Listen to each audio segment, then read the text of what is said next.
నువ్వు మమ్మల్ని బయటికి తీసుకొచ్చి మంచి పని చేశావు. అక్కడ ఉండుంటే అన్నా వదినలతో రోజుకో గొడవ అయ్యేది.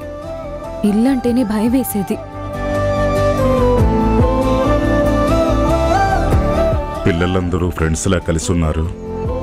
ఉమ్మడి కుటుంబంగా ఉంటే ఏ సమస్య రాదనుకున్నాను.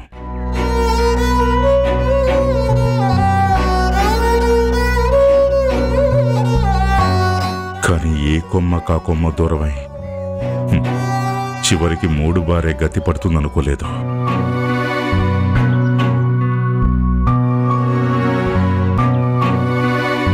ఆ ఇంటి నుండి దూరం అవుతుంటే తిరిగి అందుకోలేని ఎన్నో జ్ఞాపకాలు మాయం అవుతున్నట్టు అనిపించింది.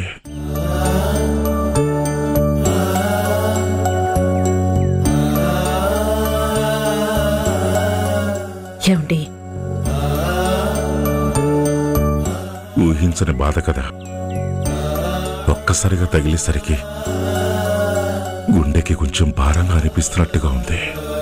వద్దండి, ఆ ఇంటి గురించి, ఆ ఇంట్లో వాళ్ళ గురించి ఆలోచించొద్దు. మీరంతా మర్చిపోండి. మీ ఆరోగ్యం పాడు చేసుకోవద్దు. కన్న కొడుకు చేసిన మోసాన్నే తట్టుకున్న గుండె ఇది. అంత సులువుగా ఆగిపోదు. ఏంటండి ఆ మాటలు? ధైర్యం చెప్పాల్సిన మీరే ఇలా నిరాశగా మాట్లాడితే ఏం బాగుంటుంది?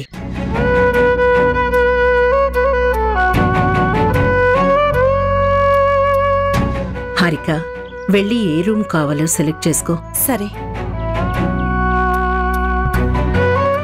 రేణు, నాన్నని గదిలోకి తీసుకెళ్ళు. సరే అమ్మా.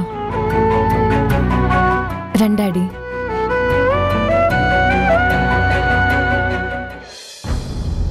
గతమా గతమా వదిలేదలా నిన్ను. ఇక మీదట ఏ డొనేషన్లు చేయకూడదు. బరువై నడిపేదలా. మీ పెద్ద అబ్బాయి పవర్ ఆఫ్ అటార్నీతో పాటు మీ ఆస్తి మొత్తాన్ని రాయించుకున్నారు.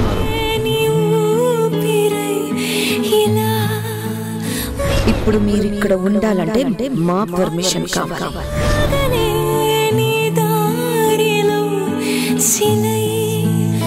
నేను కట్టిన ఇంట్లో నాకు పర్మిషన్ కావాలా? నీ దయ దాక్షిణ్యాల మీద బతకాలా? అంత పెద్ద మాటలు ఎందుకు కానీ మాకు నచ్చినట్టు మేము చెప్పినట్టు చాలు. బ్రతుకే బరువై నడిపేదలా నన్ను.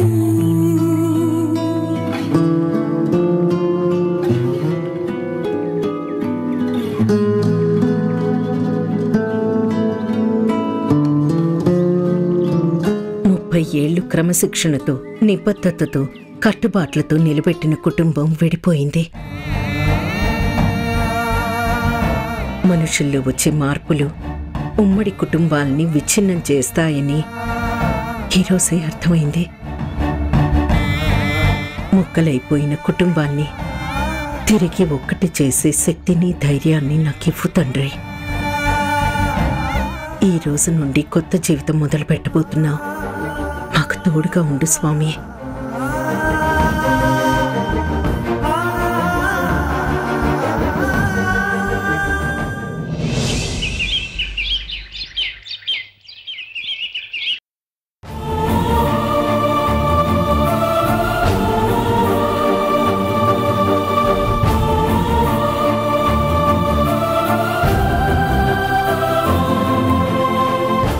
ఆస్తి మొత్తం రాయించుకున్నావని తెలిసిన క్షణమే ఈ ఇంట్లో ఉండాలనిపించలేదురా. నీ మీద అసహ్యం పుట్టినా ఈ ఇంటి మీద మమకారంతో అడుగు బయట పెట్టలేకపోయాను. ఇప్పుడు చెప్తున్నాను విను. మాకు ఈ ఇల్లు వద్దు, నువ్వు వద్దు.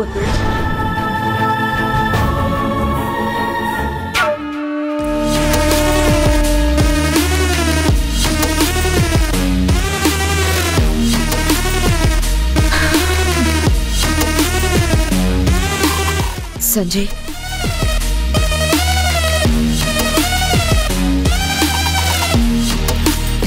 ఆ ఆలోచనలు వదిలే సంజయ్.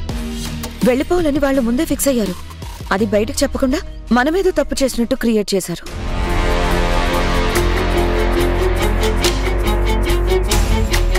వాళ్ళు వెళ్తూ కూడా నీ టాలెంట్ ని తక్కువ చేసి మాట్లాడారు.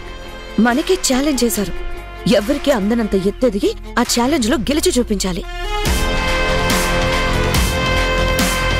అయినా వాళ్ళని మనం వెళ్ళిపోమని చెప్పలేదు కదా. నా మాట వింటూ ఇక్కడే ఉండండి అంటే ఆ మాట నచ్చక వాళ్ళే వెళ్ళిపోయారు. అంతా కిరణ్ వాళ్ళే. వాడొచ్చి గొడవ పెట్టుకున్నాడు.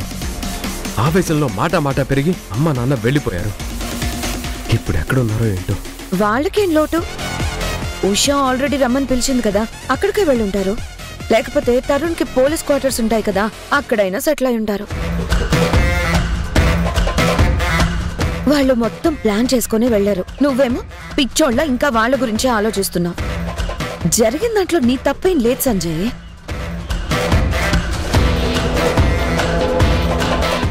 ఎంతో ప్లాన్ చేసి ఎన్నో కష్టాలు పడి సాధించింది ఇది.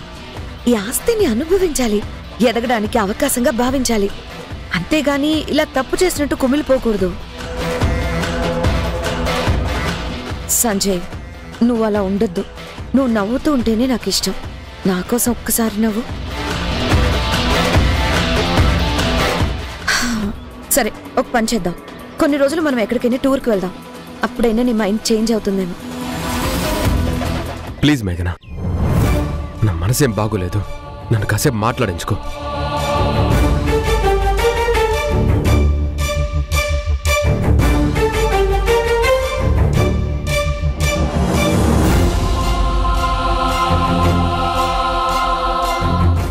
అత్తయ్య, రేణు,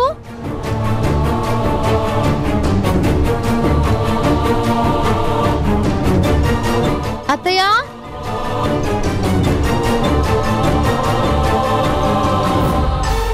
హారిక అక్క,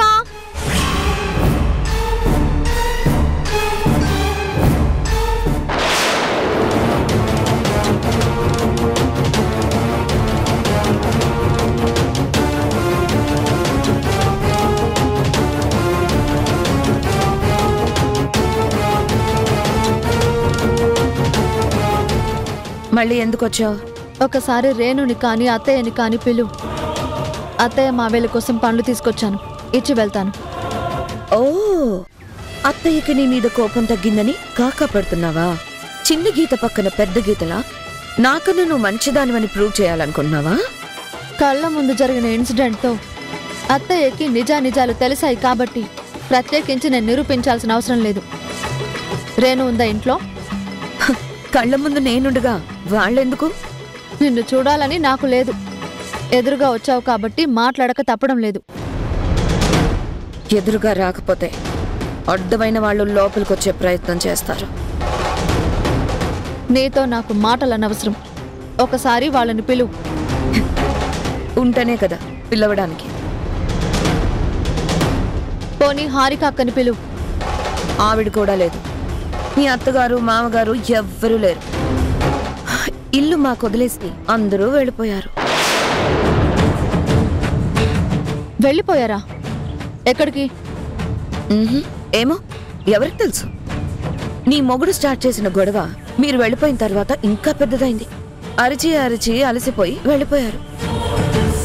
ఇంట్లో నుండి అందరినీ పంపించేసి ఎంత సింపుల్ గా చెప్తున్నావు? అసలు నువ్వు మనిషివేనా? ఏయ్, మాటలు తిన్నగా రాని.